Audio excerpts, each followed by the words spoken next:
In Kisii, in Doluo, and whatever you like. We got the chorus. Let's go.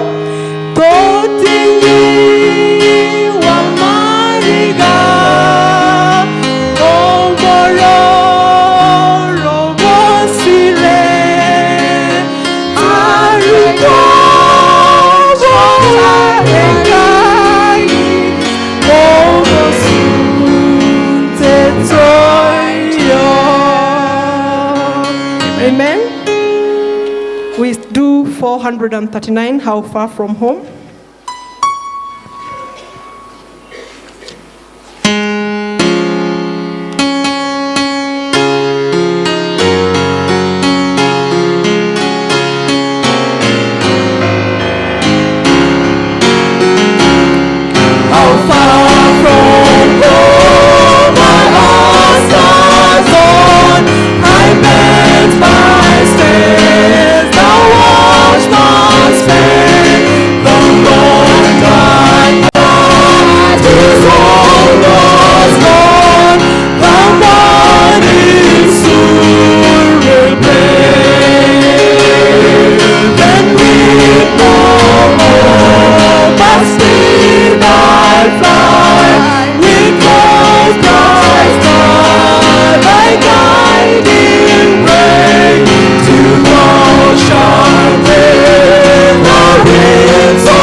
Let's go.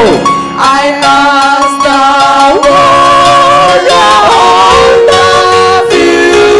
This was is so inspiring song with courage for the soul. This was is so inspiring song with courage for the soul.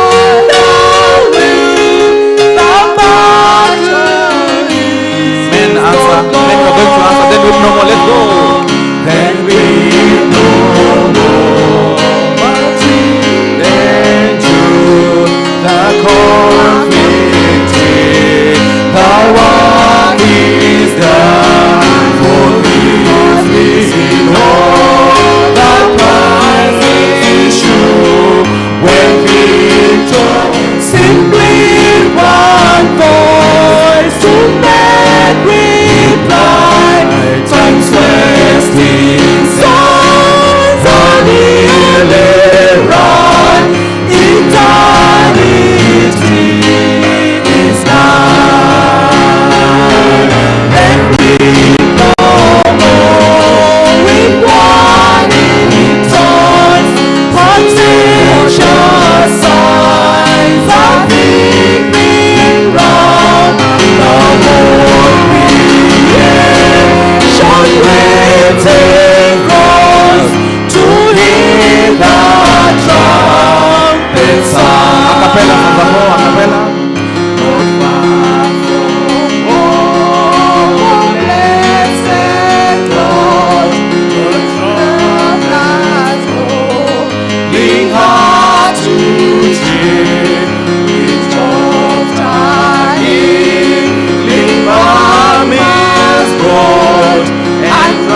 Sabbath. Happy day, Sabbath. Happy day. Where day.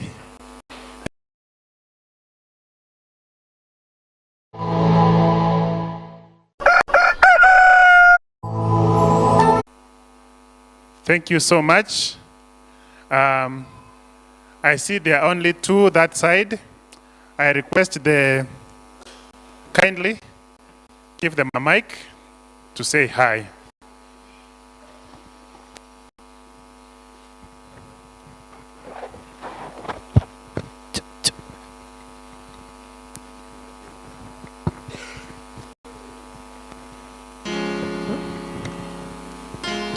Okay, happy Sabbath, happy day. I want to thank God for this morning.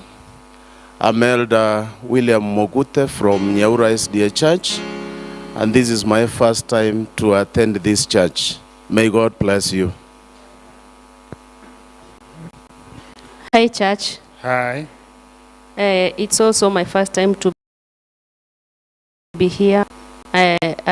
Pleasure to meet, and may our good God give us good listening till the end of this day. But before I sit down,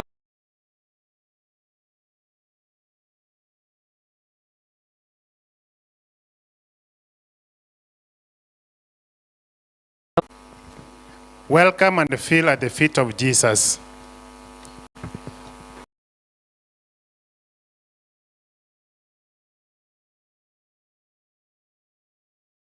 Today is Adorika's ministry Sabbath. As sections pray for them, let us also pray that this Sabbath may be a blessing to each one of us. Next Sabbath, Jogo Gudika Milimani home churches shall be on duty. Next Sabbath, Jogo Gudika Milimani home church shall be on duty. Prepare for the same. In that regard, all the home church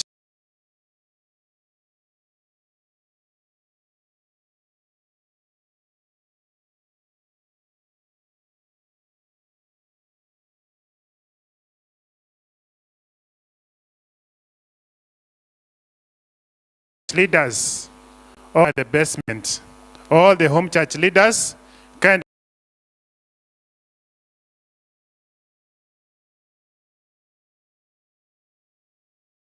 move down to the basement.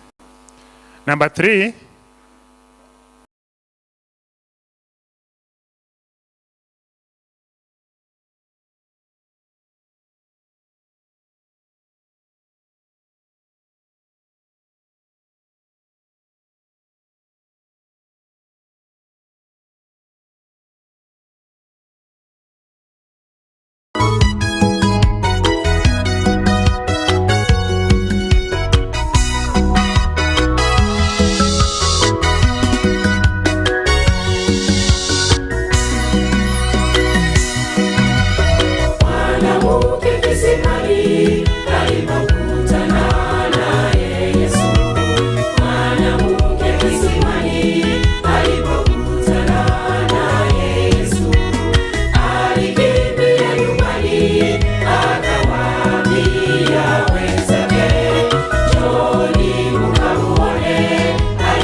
happy day. It's time for our monthly collections. Before we start, let's pray. Our Father in heaven, we thank you this morning. Thank you for you being with us, and thank you for allowing us to be here today. Lord, as we're going to do the collection towards the church development, we want to invite the heavens to be with us and guide us through. In Jesus' name we pray. I want to request the deacons to be ready to do the general collections. Wherever you are, please be strategic. We're going to share from the book of 1 Corinthians, chapter number 3, and we are reading verses 9 up to 11. And the Bible says, "For we are God's fellow workers. You are God's field. You are God's building, according to the grace of God which was given to me as a wise master builder. I have laid the foundation and another builds on it. But let each one take heed how he builds on it." It is Christ speaking unto us. He started building the church, and we are here as his co-workers. Today we are being encouraged that we need to build upon what Christ has already done. In one way or the other, in the small way you do it, God is admonishing us that we do it well because he has called upon us. So he started it as a master builder, and as we lay every stone upon the other, we are developing his church. We all know we have a building that is standing beside us, which requires our contribution, which requires our material support, which requires our prayers, so that we can be able to complete it. And remember, we have a target to do this year. From the beginning of the year, we gave ourselves a target of 17 million, of which was distributed among all the home churches. And we asked to give targets for ourselves so that we can be able to beat the target. And by God's grace, and by all our support and our contribution, we intend to do that. A few days, we saw how we were being rained on when the rains were raining.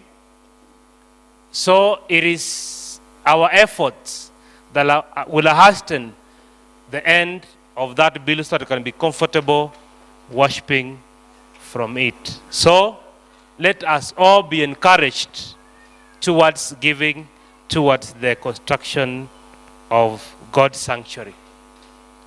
I want to bring to the attention of the church that our major collection is scheduled for next month. The major fundraising is next month on 11th, and all of us, we are being reminded to work towards meeting our targets. It was announced that anyone who needs a card to approach the development leader or through your home church, so that you are given the card to aid you collect the money towards the next month's fund drive. May God bless you as we prepare for the same. The home churches for this month have collected as follows. Nyamataro Home Church, they have collected 52,500. Daraja Gesonso, they have done 131,000. Mwembe, they have done 20,000. Nyancho Lower, 44,700. Nyancho Upper, 83,000. Industrial Home Church, 18,500. Hospital Central Upper, 11,500. Hospital Central Lower, 31,500. Far East, they have done 18,000. A total collection of 410,700. What do we say? So the deacons, I requested you that we do a channel collection for our visitors and those members who did not manage to give their money towards the collection. So we're going to do that channel collection. As the deacons go around, please give what you have. I want to say that Jogo Milimani Gudika, they have a promise that they want to do their target one off, and they have not brought anything this month. They have promised that next month, as they come for the main Arambe, they want to beat their target. Thank you, and may God bless you for what we plan to do, and may God bless us richly to have enough to bring in the next fund drive. May God bless us. Our choristers, let's pray sing as they do the collection. Please.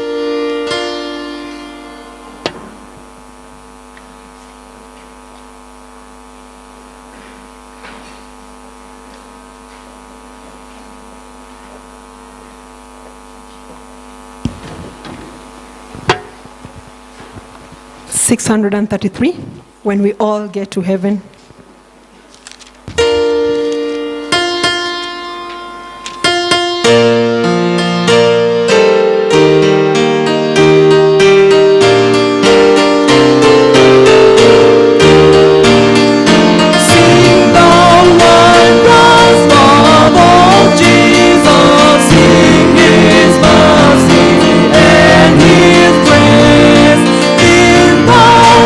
Shines bright and blessed, you bring down for us our praise. When we all get to heaven, what a day of rejoicing that will be. When we all see Jesus, we'll sing and shout our victory.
We can see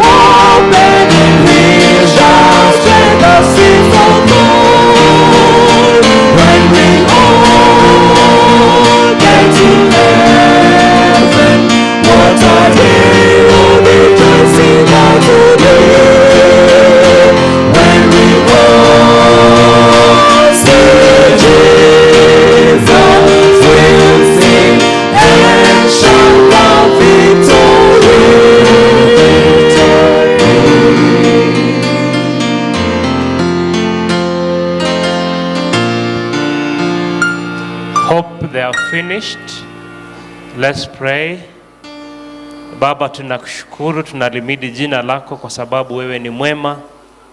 Umetujalia tukaweze kuona siku hii ya Sabato, na umetuwezesha tukaweze kuwa mahala hapa wakati kama huu ambapo hekalu lako linajengwa. Mungu wetu, kwa wale ambao umewabariki wakaweza kutoa siku ya leo, naomba ukaweze kuwabariki na zaidi, ili wakati mwingine wakaweze kupata vya kutoa.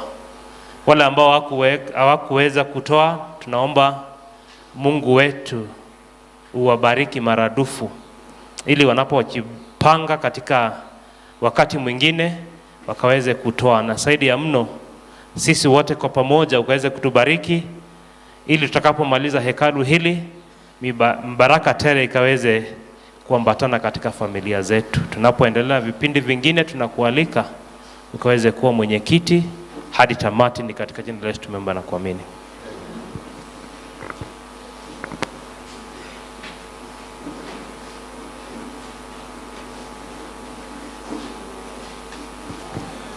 Happy Sabbath. Good morning.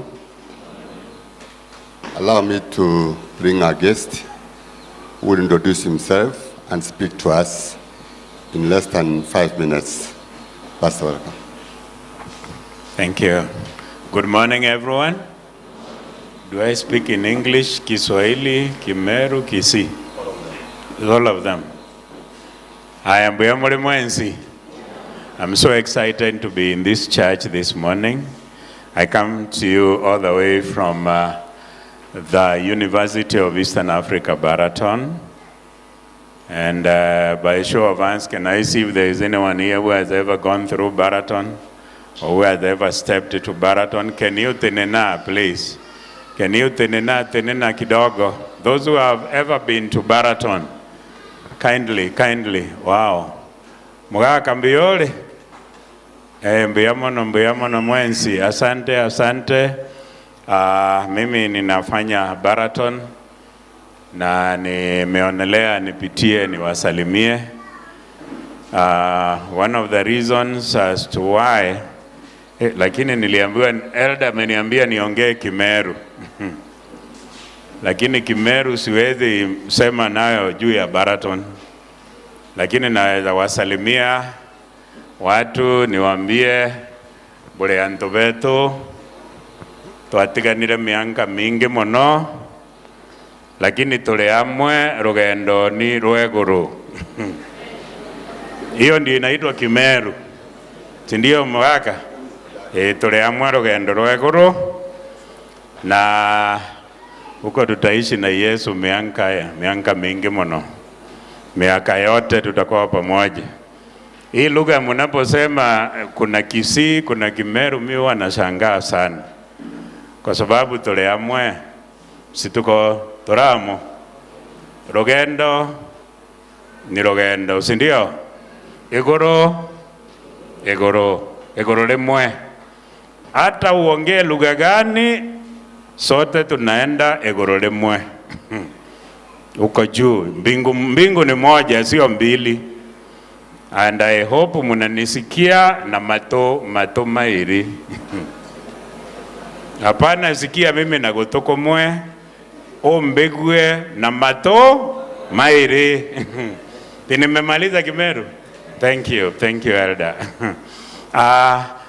Nafikiri nyote mlisikia tangazo lililofanywa na waziri wa elimu, elder wetu Machogu, na nafikiri mulisikia vile kile kilichosemwa na rais wetu wa Jamhuri ya Kenya.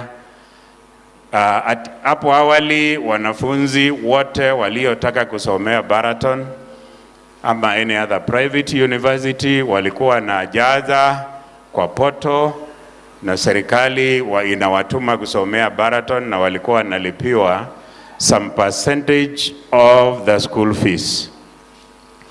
Currently, the situation is almost the same.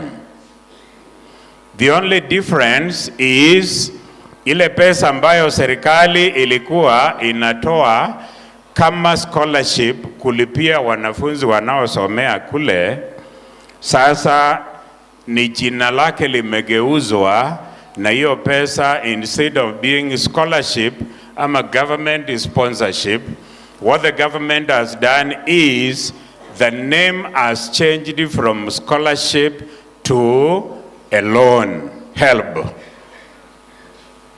So whoever wants to go to Baraton, there are two ways of doing it.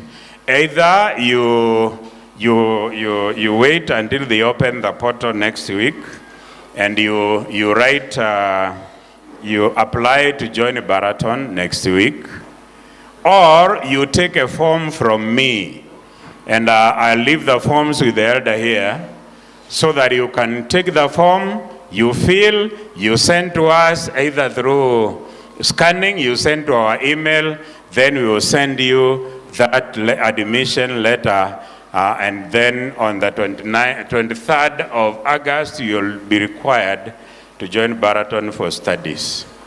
Remember Baraton and the USIU are the only universities in Kenya affiliated to the USA studies.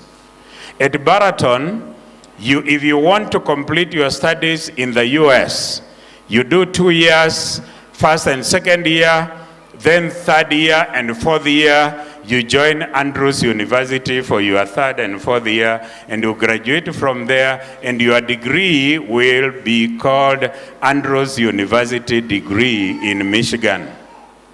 And I hope we are together. So many of those who have wished to join the US studies, but they cannot access directly, we advise you to go through Baraton. You can easily call it the gateway to the United States of America. As we speak, there are so many, and for the last years, it's only the Abagusi community who have been taking advantage of this. But this year, I've seen 2 Merus, I've seen Abagerebabere, but all the other majority are still the Abagusi. I think because of Minnesota, etc. You know what I mean. So, those who are eligible for admissions are those who want to study certificate, then they go up to diploma, and then they complete with a degree, and these are the ones with the D and the D+. For those who want to join and complete their studies from diploma, their qualification is C- and C plane, and for those with the C+ and above are the ones we are saying they can either join through a portal or they fill the form that are in my car outside here. So, dear friends, there are so many advantages. We cannot exhaust everything here. Maybe the day I come for Education Sabbath, we can talk and talk and talk, and you ask questions. So for now, elder, nkoboletera fomu.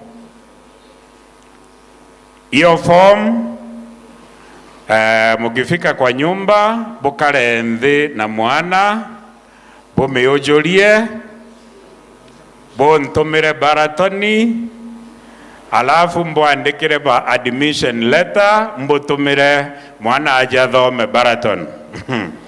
Ndio Kimeru. Kile niliambiwa niongee. Otherwise, I wish you well. For more details, you can write my number. For more details, you can write my number briefly, so that we can keep on talking and guiding you on more. For those, by the way, the government, what we call the Q, Commission for University Education, has already given an okay to Baraton to offer online courses for all the courses that we offer. But we have started with theology. For those who want to study theology, you don't have to come all the way to Baraton. You can study while working here at home. But mainly the other courses which we've started offering online include postgraduate diploma in education, then masters in all courses, and a PhD in all courses. You can apply and study while you are home. My number is 0722 455 6 0722-477. I repeat, 0722-455-647. May God bless you. For more details, you can contact me through that number, and kindly I advise you to use WhatsApp. Just WhatsApp me instead of calling, and I will try as much as possible to be faithful in answering you, because calling might bring you a lot of mechando, because most of the time we are in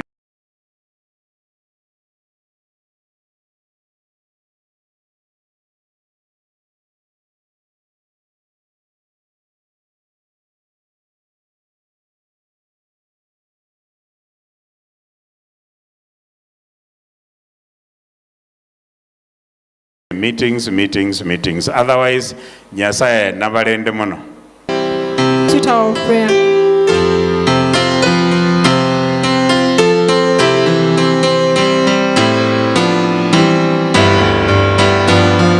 Let's go.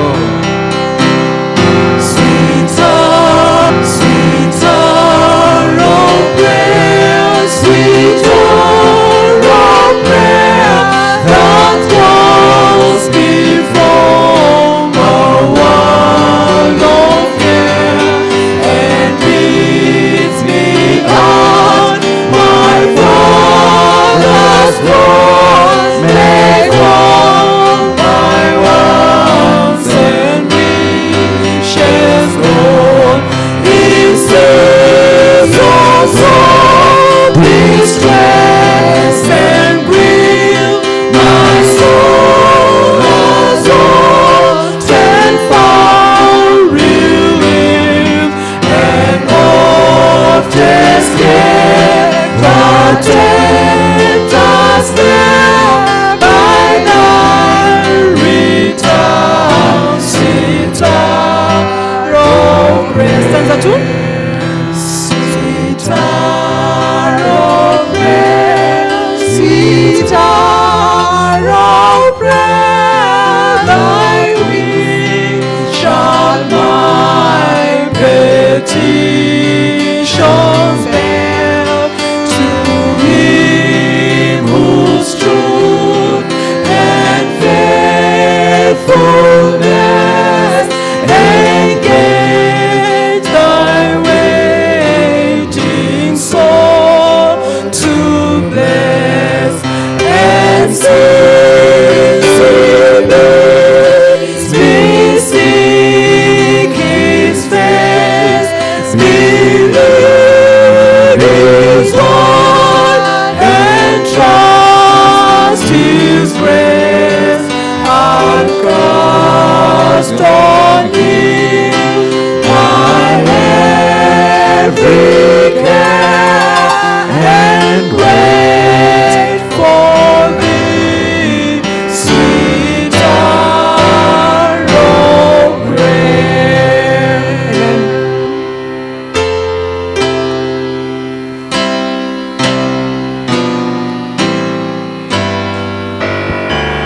Happy Sabbath, happy day. It is time for prayer. I want to welcome you all to join me so that we can present our petitions to our living God, who is also our Creator. I'm going to read from the book of Matthew, chapter 8, verses 5 to 13. The book of Matthew, chapter 8, verses 5 to 13. But before I read, let us pray. Our God and our Father in heaven, our Creator and our Redeemer, this holy Sabbath morning we come to you. We thank you, we honor you, we praise you, Lord, because of your goodness, your love, your grace, and mercy. Father, we want to search into the Holy Scriptures, how we invite heaven through the person of the Holy Spirit to convict us and make understand and know thy will. In Jesus' name we pray and believe. Friends, we are reading about a passage in the book of Matthew, chapter 8, verses 5 and up to 13. And this passage is about Jesus healing a centurion's servant. Let us read together, then I will explain. Now, when Jesus had entered Capernaum, a centurion came to him, pleading with him, saying, Lord, my servant is lying at home, paralyzed, dreadfully tormented. And Jesus said to him, I'll come and heal him. The centurion answered and said, Lord, I am not worthy that you should come under my roof, but only speak a word, and my servant will be healed. For I am also a man under authority, having soldiers under me. And I say to this one, go, and he goes. And to another one, come, and he comes. And to my servant, do this, and he does it. When Jesus heard it, he marveled and said to those who followed him, Assuredly, I say to you, I have not found such a great faith, not even in Israel. And I say to you that many will come from east and west and sit down with Abraham, Isaac, and Jacob in the kingdom of heaven.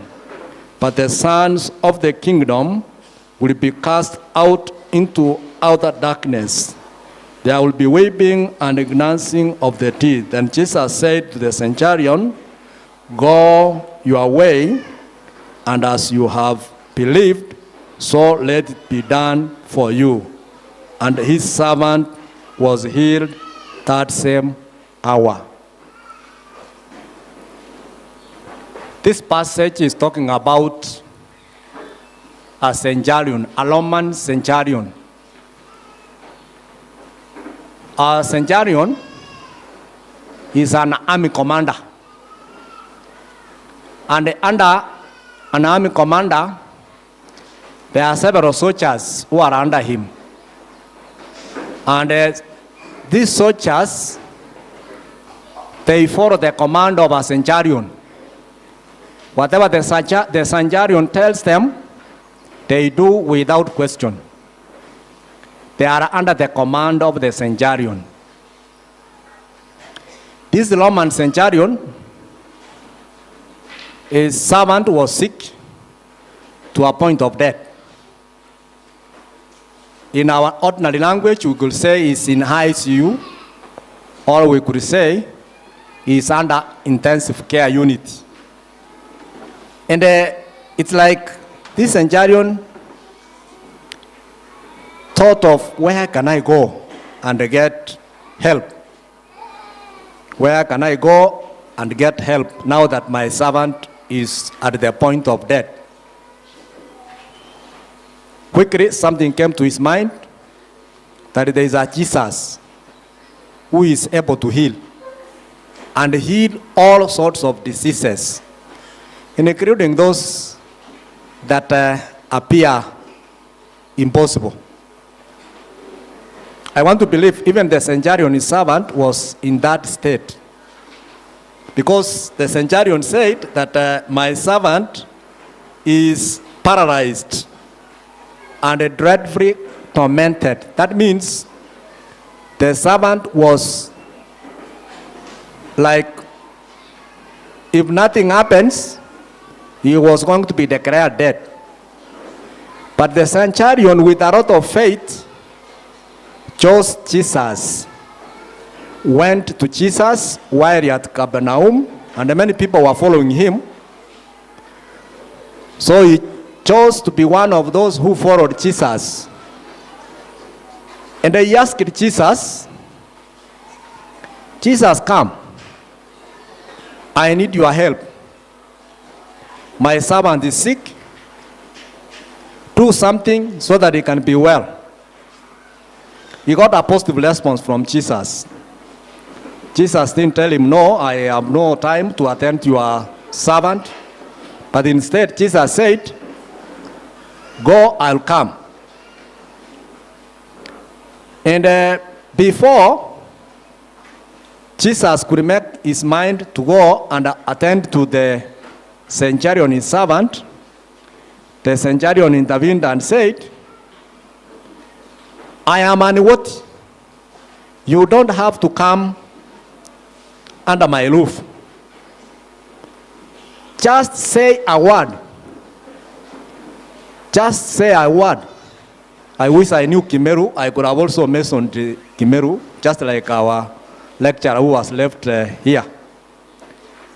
Just say a word, for I know you. I know you, Jesus. Say a word. That is in verses 8 of chapter 8 of the book of Matthew. And this is what the centurion answered. Lord, I am not worthy that you should come under my roof, but only speak a word, and my servant will be healed. What a faithful man. He said, you don't have to come to my home. Even if you say it from a distance, I am very sure that my servant could be healed. That was the most interesting part of this passage that I found. That Jesus is able to say even a word. What you think has been a problem for a long time, what appears to be a mountain, for Jesus, it can be just a word, and your problem will be attended to.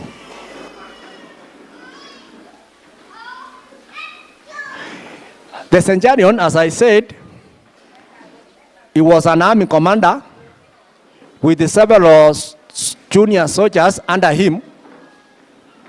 And as we read further from verses 9 up to verses 10, he says what a centurion commander could be able to do. He will command his army, and they go. He will command his army, come, and they will come. He will command his servant, and they come. But for the centurion, he didn't see that to make any sense before Jesus. He lowered himself and said, as much as I am an army commander, but before God, I am nothing. How many are able to say, as much as I'm a teacher, before God, I am nothing? Before God, I am nothing as much as I am a good businessman. I am a serious doctor in town. But before God,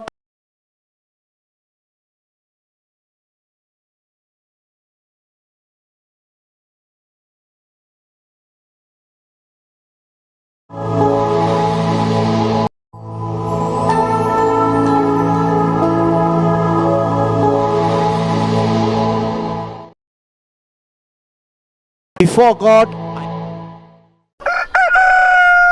is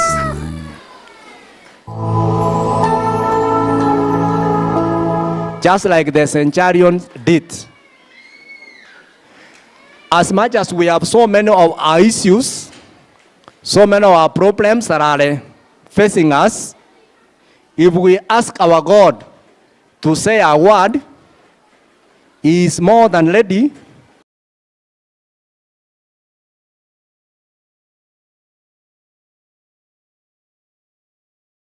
are.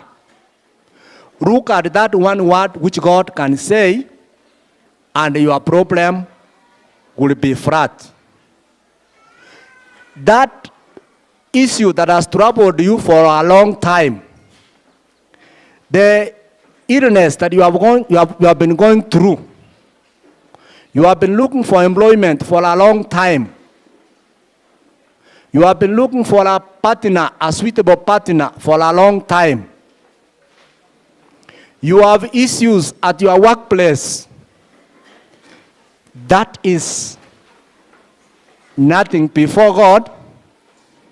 You will only ask God to simply say a word, and the problem that you are going through will be just like the way the centurion servant was healed.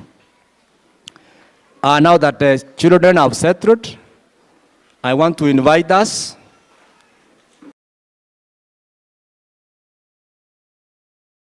into a prayer session. We want to ask our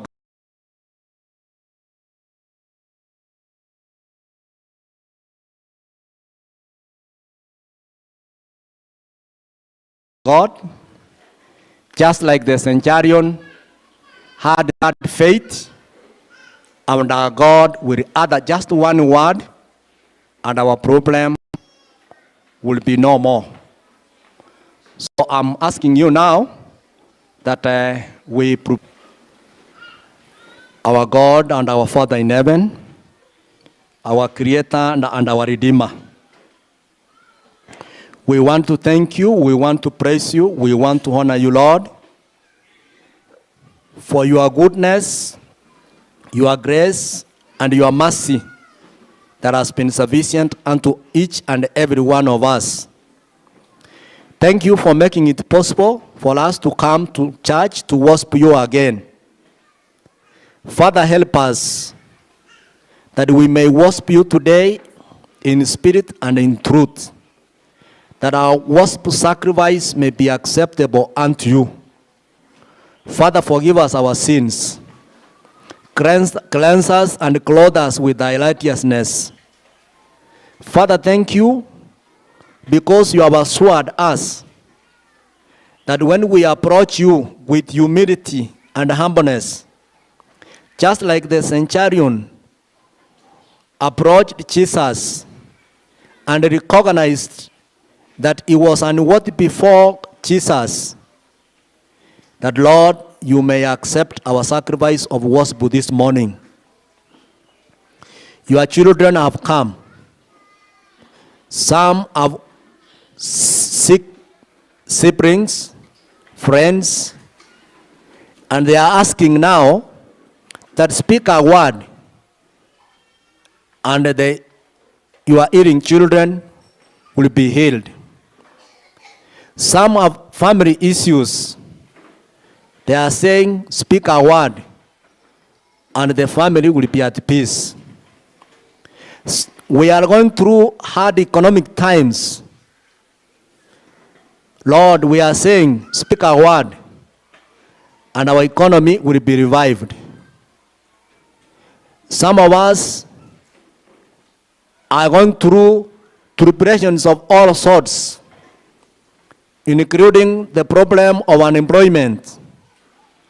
Lord, we are asking that may you speak a word, and your children will get employment.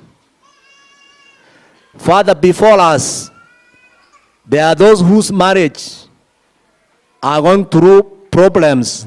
We are asking, Lord, may you speak a word, and the marriage that is going through problems may experience peace. Father, we are also praying that we are living in a world that has been polluted with all kinds of religious caritism. We are asking, Lord, may you speak a word, and all your children will be convicted of their sins, and they will turn unto you and worship you, who is the creator of heaven and earth. Thank you, Lord, because of this holy Sabbath day. I want to commit the preacher of the day unto your hand. Lord, as he is going to stand and represent heaven, may he not be seen. May your word find a fertile ground where it can grow and it can be a light to the rest of the world. Thank you, even the prayer request that has been put into this basket. Lord, we are now again saying, may you speak a word, and all the prayer requests that have been put into this basket may be answered. For surely we know you are a God who answers your children's prayers. May thy will be done, for we pray all these things believing and trusting in the mighty name of our Lord Jesus Christ and Savior. Amen.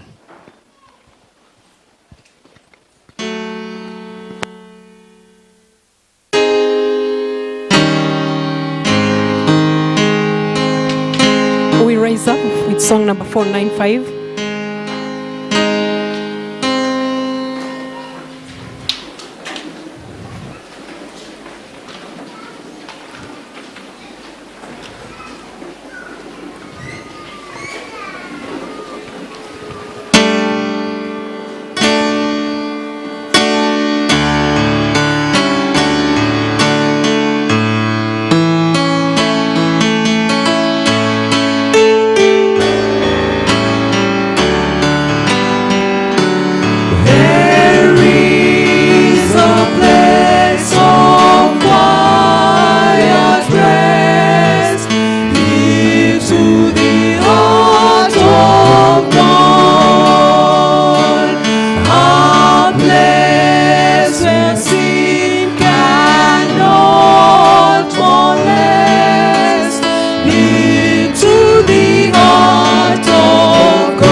Let us pray.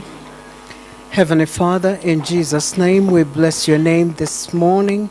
We worship you, we adore you, we magnify you, Lord.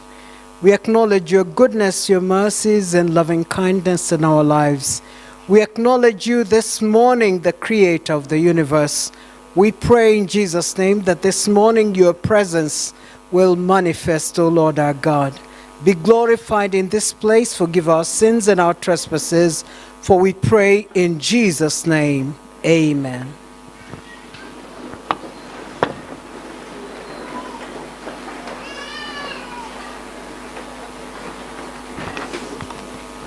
Happy Sabbath, church.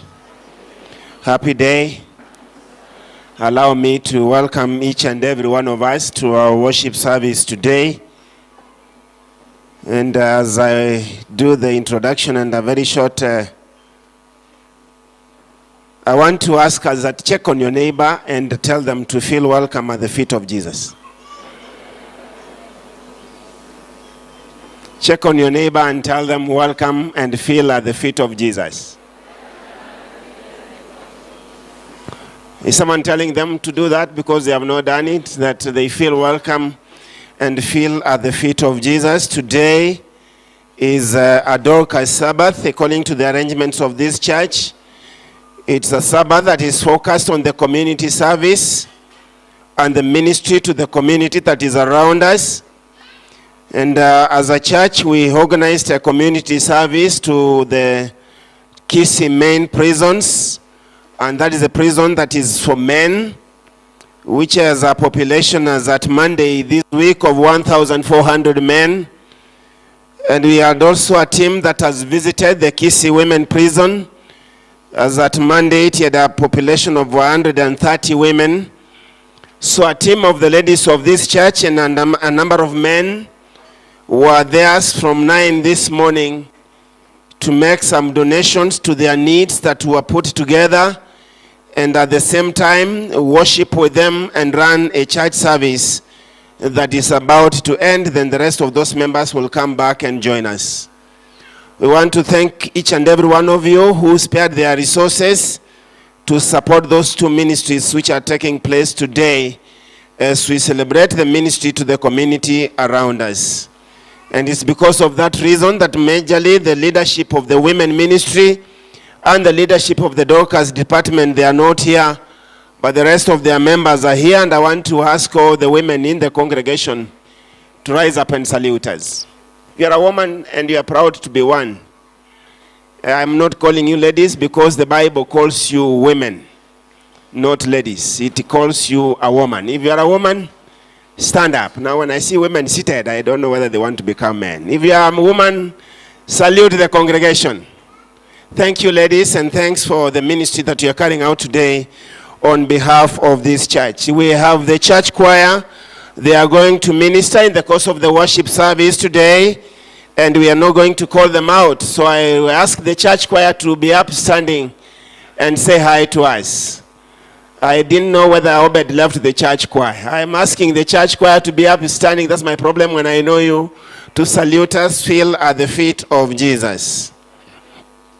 Sister Salome, she is seated in our midst. She is going to minister to our children in the course of this worship service. Sister, say hi from where you're seated. Thank you so much. Our pastor is with the ladies who are at the prisons. Our first church elder is out of town. Both of them have sent their greetings. Before I come up front here, in the recent past, we lost a member of this church, Sister Ellen Mariaka, and in our midst, her brother from our maiden home is worshiping with us, and he's been sent by their family to say hi to this church.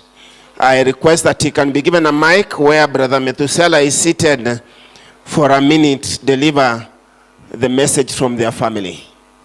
Praise God. Praise God once again. The Bible says in Psalm 136 that give thanks unto the Lord, for he is good, for his mercy endureth forever. And in verse 23 it says, for he remembered us in our low estate, for his mercy endureth forever. I'm coming here on behalf of my nuclear family, thanking you and appreciating your support that you gave to our family. And on behalf of my father, my mother, and my siblings, we want to pray that Lord may replenish your efforts, your financial support, and also the draining that you had emotionally. May God bless you all. Thank you, Methuselah, even as you heal from the great loss. Coming up front here, the one who is in charge of the deaconry service is Sister Rebecca Madaraka. Happy Sabbath, church. Be blessed. Thank you. Next to Sister Rebecca is our sister, the assistant to the Dorcas leader of this church, Sister Tabitha Wankio Machuki. She's going to share with us the pastoral prayer. Happy Sabbath. Happy day. Thank you. On my far end, we have Sister Catherine Amaya. I want to, as I ask her to come and say hi, Elder Amaya, salute from where you are seated. You have a mic next to you. Say hi on behalf of your wife who is in the pulpit today. That is Amaya. Sister Catherine, come and say hi to the church. She's going to give us a scripture reading and lead the music during the service. If you're happy and you know, say amen. Amen. If you're happy and you know, smile a bit. Yes, happy Sabbath. Some of our smiles can scare people to run away. The one who's going to minister to us today, she's called Sister Edwina Ombado. She stood in this pulpit many years ago when this structure was not there, so the place looked quite different. That is way back in the year 2017, the second quarter then. That's when she spoke to us, and she's going to minister to us today. When she's out of Nairobi, she's a member of Sare SJ Church down here in Rongo's Ranen Conference. When our time shall come, Sister Edwina will stand up and share the word of God. How many of us are welcoming her to speak to us when the time comes? Thank you, and may God bless you. Welcome to our service.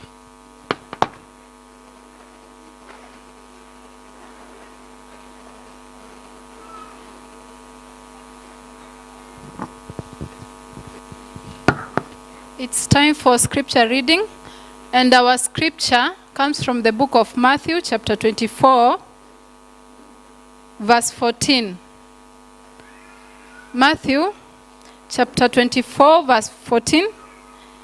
We can read together. The good news of the kingdom must be preached around the world for a witness, and then the end will come.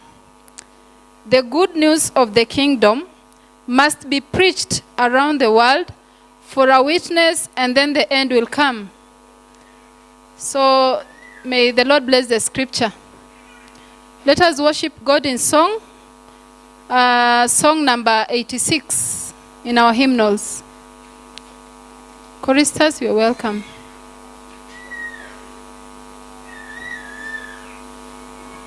We all rise up. How great thou art. Kindly, let's all rise up.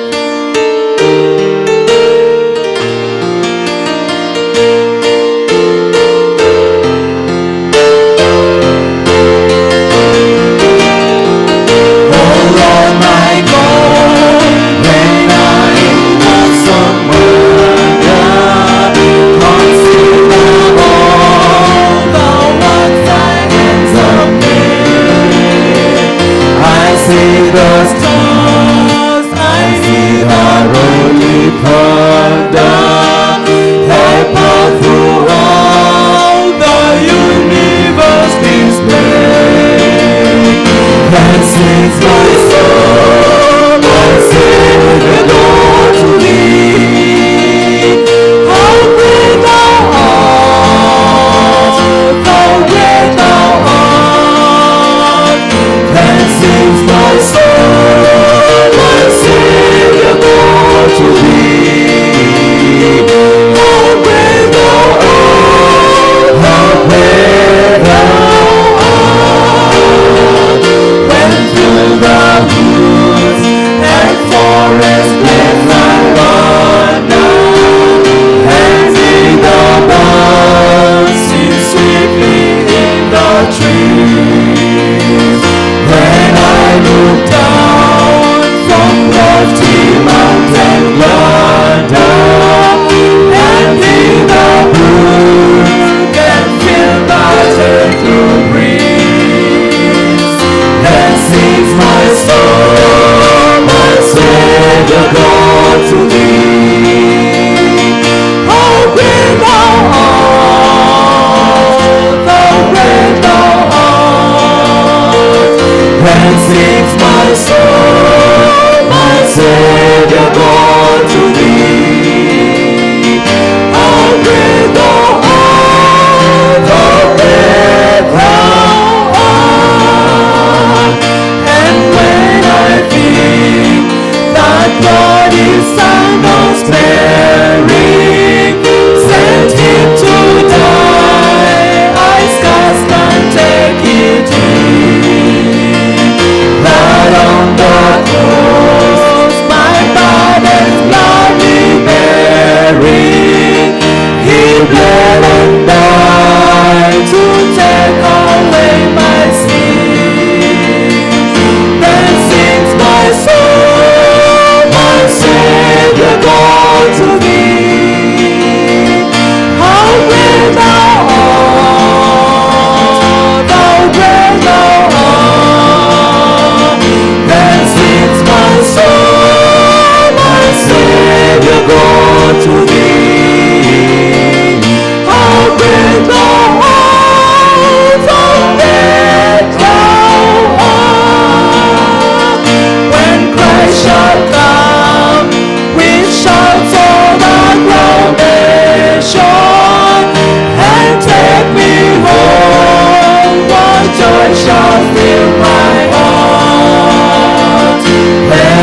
shall bow in humble adoration, and thou proclaim, my God, how great thou art.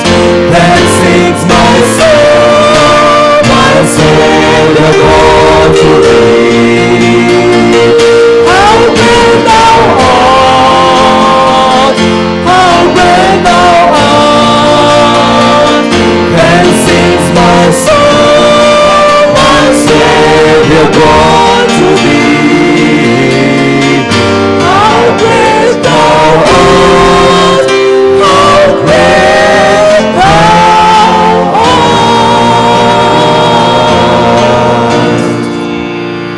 art. We are praying. Our kind and loving Master, we are so grateful for the gift of life.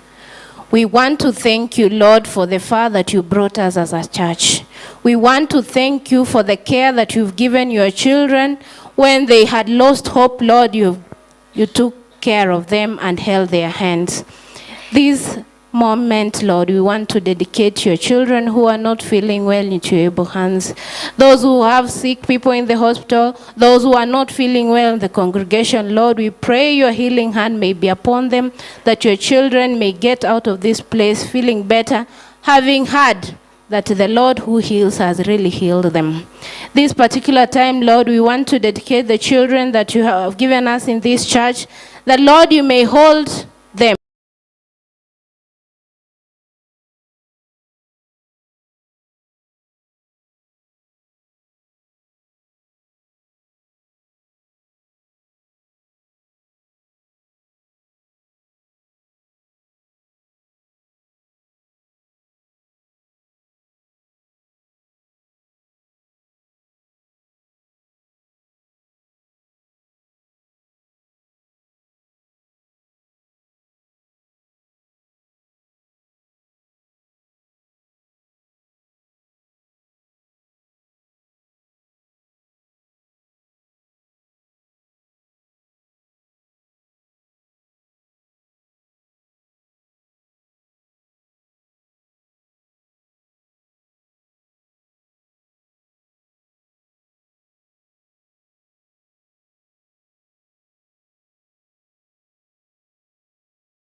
Yesu ametuita kila mmoja ili tujitolee kufanya kazi yake.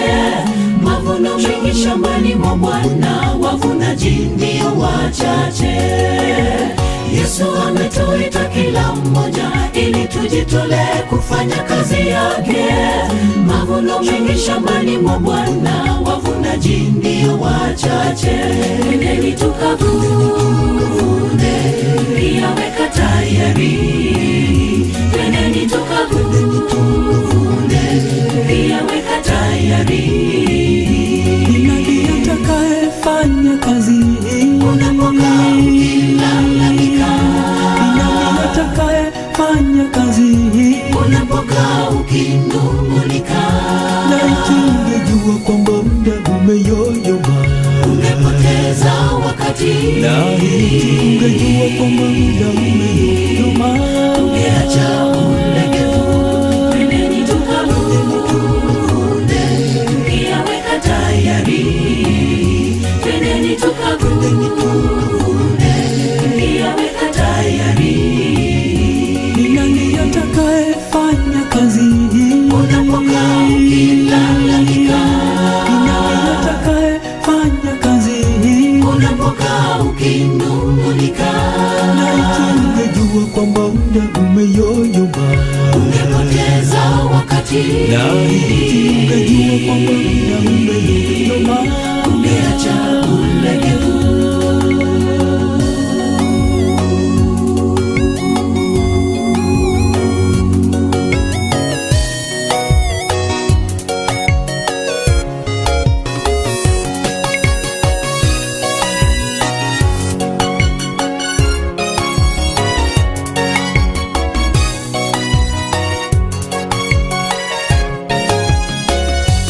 Tusinyamaze kwani kazi ni nyingi shambani mwa Bwana wetu, tukiwarejesha waasi mwangani, taji la tungojea pale. Tusinyamaze kwani kazi ni nyingi shambani mwa Bwana wetu, tukiwarejesha waasi mwangani, taji la tungojea pale. Twendeni tukavune, pia weka tayari.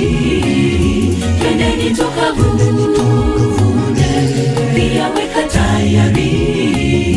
ni nani atakayefanya kazi hii? Unapokaa ukilalamika, ni nani atakayefanya kazi hii? unapokaa ukinung'unika, laiti ungejua kwamba muda umeyoyoma, ungepoteza wakati. laiti ungejua kwamba muda umeyoyoma, ungeacha ulegevu. Twendeni tukavune, pia weka tayari. Twendeni tukavune, pia weka tayari. ni nani atakayefanya kazi hii? Unapokaa ukilalamika, ni nani atakayefanya kazi hii? unapokaa ukinung'unika, laiti ungejua kwamba muda umeyoyoma, ungepoteza wakati. laiti ungejua kwamba muda umeyoyoma, ungeacha ulegevu. Twendeni tukavune, pia weka tayari. Twendeni tukavune, pia weka tayari. ni nani atakayefanya kazi hii? Unapokaa ukilalamika, ni nani atakayefanya kazi hii? unapokaa ukinung'unika, laiti ungejua kwamba muda umeyoyoma, ungepoteza wakati. laiti ungejua kwamba muda umeyoyoma, ungeacha ulegevu.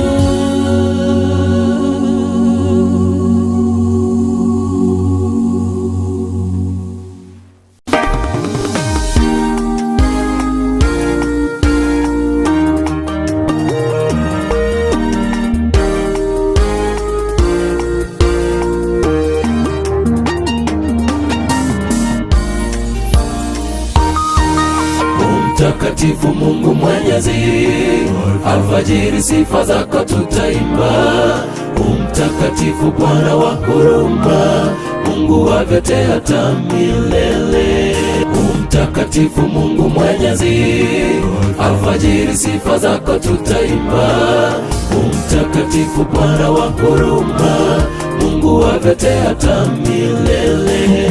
Tukuka Bwana wa makerubi, malaika wa mbinguni wanaimba, imba, imba sifa zako, mfalme wa wafalme. Tukuka Bwana wa makerubi, malaika wa mbinguni wanaimba, imba, imba sifa zako, mfalme wa wafalme.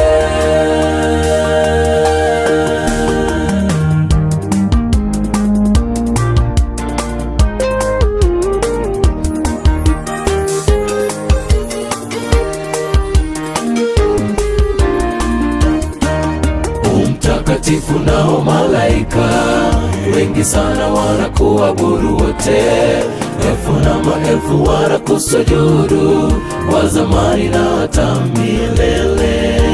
Mtakatifu nao malaika wengi sana wanakuabudu wote, elfu na maelfu wanakusujudu, wa zamani na hata milele. Tukuka Bwana wa makerubi, malaika malaika wa mbinguni wanaimba, imba, imba sifa zako, mfalme wa wafalme. Tukuka Bwana wa makerubi, malaika wa mbinguni wanaimba, imba, imba sifa zako, mfalme wa wafalme. Tukuka Bwana wa makerubi, malaika wa mbinguni wanaimba, imba, imba sifa zako, mfalme wa wafalme. Tukuka Bwana wa makerubi, malaika wa mbinguni wanaimba, imba, imba sifa zako, mfalme wa wafalme. Tukuka Bwana wa makerubi, malaika wa mbinguni wanaimba, imba, imba sifa zako, mfalme wa wafalme. Tukuka Bwana wa makerubi, malaika wa mbinguni wana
Tusimame tafadhali.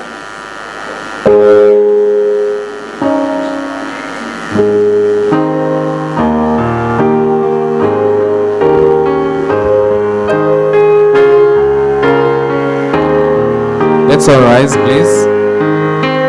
We give thee but thine own, whatever gifts may be,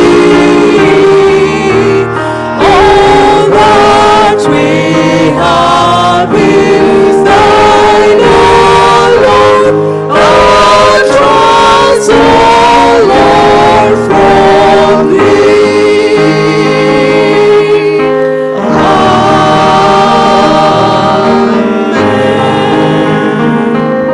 You may be seated.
The children of the world, red and yellow, black and white, they are precious in His sight. Jesus loves the little children of the world. Happy Sabbath, happy day. Yes, here with me is Fadhili, Chanel, Angel.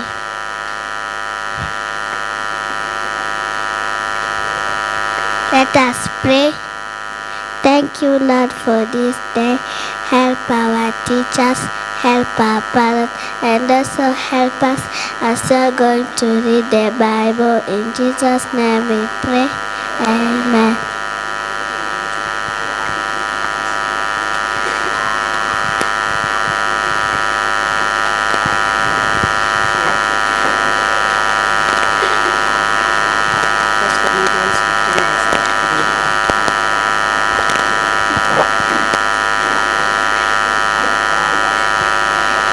Our verse comes from the book of 1 Corinthians 15 verse 33, and it says, "Do not be misled, bad company corrupts good character."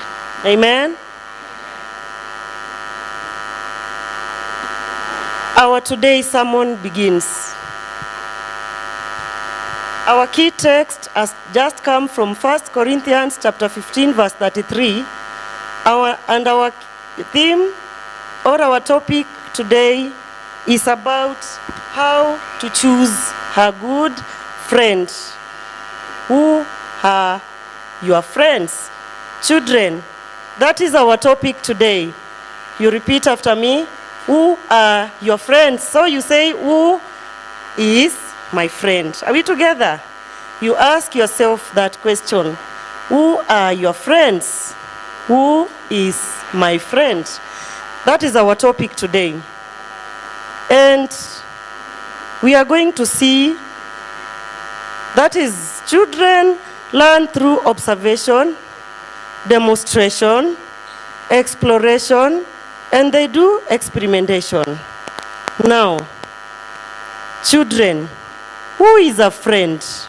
Anyone who can answer, who is a friend? Yes?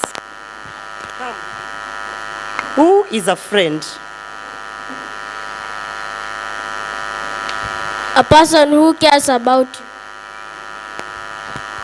Amen? Another one, who is a friend? Who is a friend?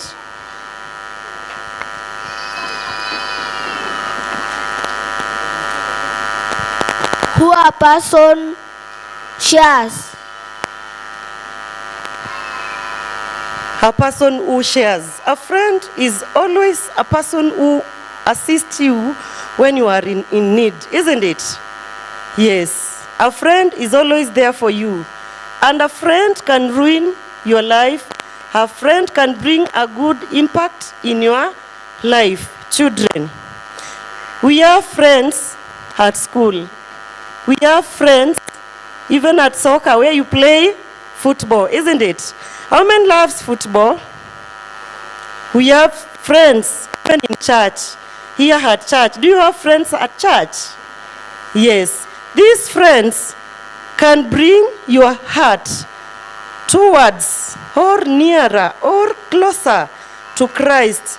And there are other friends who will take your heart far away from your Christ, far away from Christ. Now, I have something here with me, and I've forgotten something else.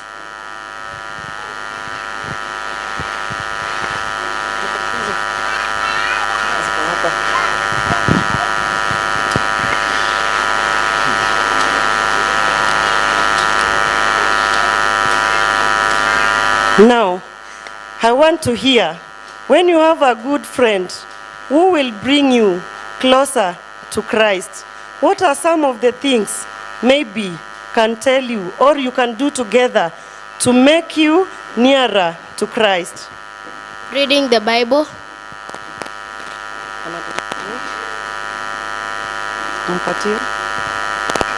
Again? Reading the Bible. Another one? Praising God. Another one? By praying.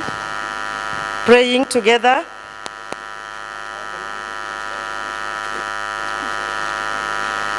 Teacher, any other thing which can make you having a friend, and this friend can make you closer and can make your heart nearer to Christ?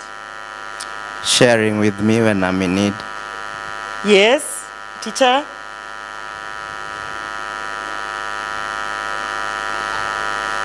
These are good friends. This jar here with me, it represents our hearts. Our heart. Are we listening, parents? Children, are you seeing? This jar without water inside here, it represents what? Our heart. These are our hearts. Now, having friends which will make your heart, have a friend which will make your heart far away from Christ. One. Choosing bad friends.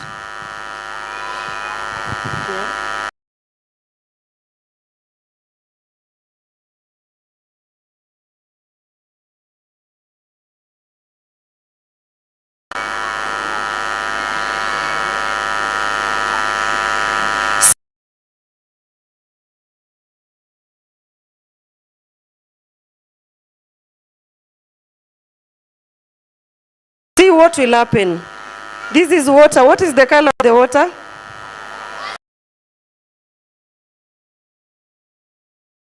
It's colorless, isn't it? Now, closer to Christ. Now,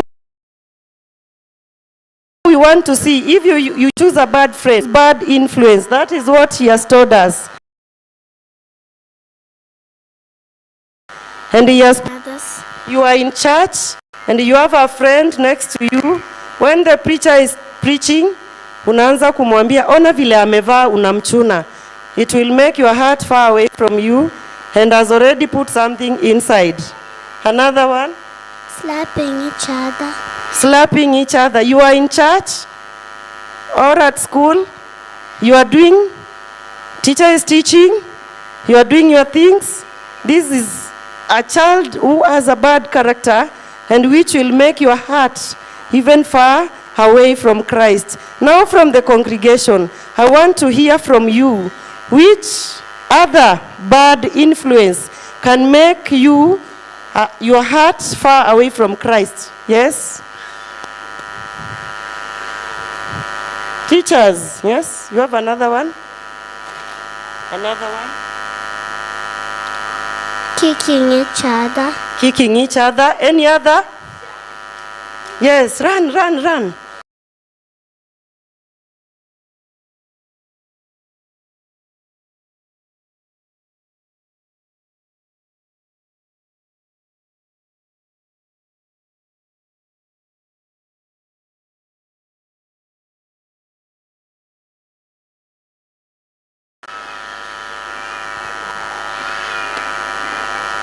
Come, come.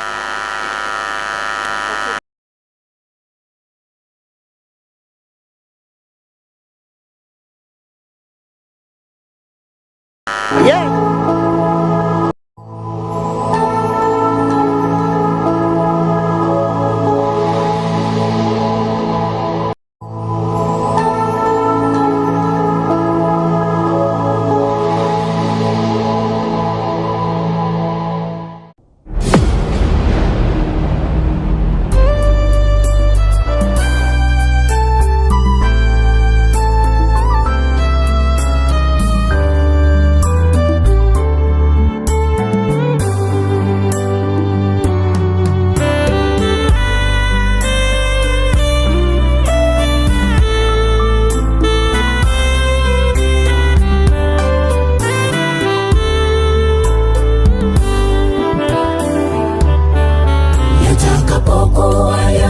Maisha yote, dunia yote itakapokoma, ndipo tutamwona Yesu mawinguni akija kutuchukua juu. Siku hiyo wateule wake Bwana wataruka ruka kama ndama.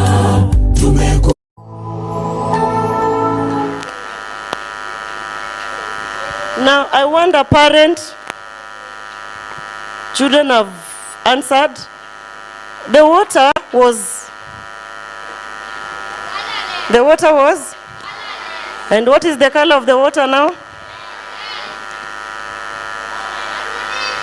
What is the color of the water? Elder Edwin, what is the color of this water? So, remember, I had some skittles with me, and they were of different colors. Can we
maisha yote, dunia yote itakapokoma, ndipo tutamwona Yesu mawinguni akija kutuchukua juu. Siku hiyo wateule wake Bwana wataruka ruka kama ndama.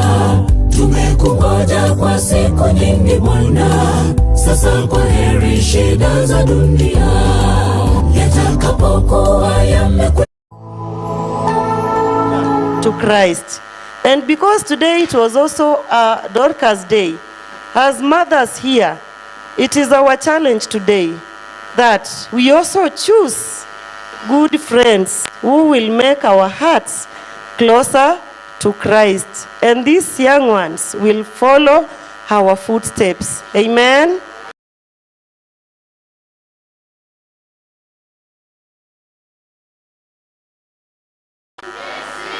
Did you love our story?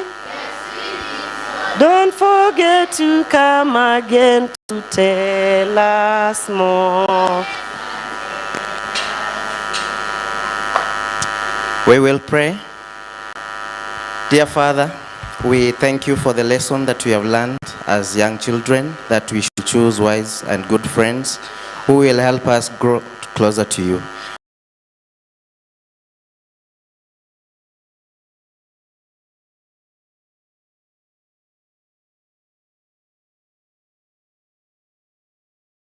We may be of good company to our children.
Praise the Lord. Praise God. Amen. Praise God. If you have a hand, put it up. Amen, amen, amen. Praise the Lord. Praise God. He's worthy. He's worthy of our praises. He's worthy of honor and all the glory. He is God, the creator of the universe. He's the God of all flesh who inhabits eternity. Self-existing. No one can remove him. No one can overturn his government. Life is in him. And he gives it to whomever he pleases. Today he's given us life. And that's why we are here. By his grace we are here. And we bless his name. And we're here for a purpose. He's allowed us to be alive today for a purpose. That his name may be glorified.